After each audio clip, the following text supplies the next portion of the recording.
છે. કશ્યપ, સૌથી પહેલાં તો ગુડ આફ્ટરનૂન. જણાવો શું એક્શન જોવા મળ્યું આજે નિફ્ટી ફાઇનાન્શિયલ સર્વિસીસ અને એનબીએફસીઝની અંદર? Good afternoon. યસ, તો જોવા જઈએ તો ખાસો એવો દબાણ જોવા મળ્યું છે ફાઇનાન્શિયલ સેક્ટર ઉપર આજે. જો આપણે વાત કરીએ તો એ આરબીઆઈના નવા નિયમ આવ્યા છે જે એનબીએફસીઝ ઉપર. તો જે અપર લેયર એનબીએફસીઝ છે, અનપર એનબીએફસીઝ શું કહેવાય કે જે આરબીઆઈ દ્વારા ફાળવવામાં આપેલ છે, જે મોટી એનબીએફસી હોય છે એને અપર લેયર એનબીએફસીઝમાં દાખલ કરવામાં આવે છે.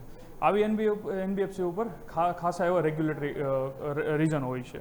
જે મોટી એનબીએફસી હોય છે એના ઉપર આરબીઆઈનું ખાસું એવું નજર પર રાખે છે અને જે એમાં રિસ્ક મેનેજમેન્ટના પણ ખાસી એવી વધારા લાગુ જોવા મળે છે. જેમાં ડિસ્ક્લોઝર હોય છે, જેનું કમ્પ્લાયન્સ હોય છે, એમાં પણ ખાસી એવી જરૂરિયાત વધારે હોય છે. જો FY27ની વાત કરીએ તો આ 15 એનબીએફસી હતી જે અત્યારે વધીને 17 થઈ છે.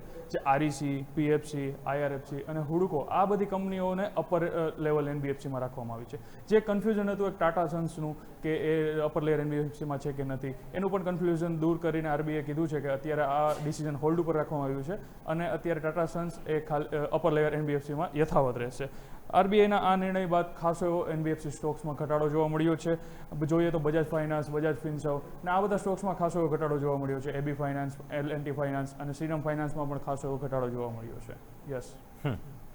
ઓકે, તો આ છે તમામ સંકેતો આજે એનબીએફસીઝમાં ઘટાડા પાછળના. આભાર કશ્યપ આપનો અમારા સાથે જોડાવા માટે અને આ તમામ ડિટેલ્સ માટે.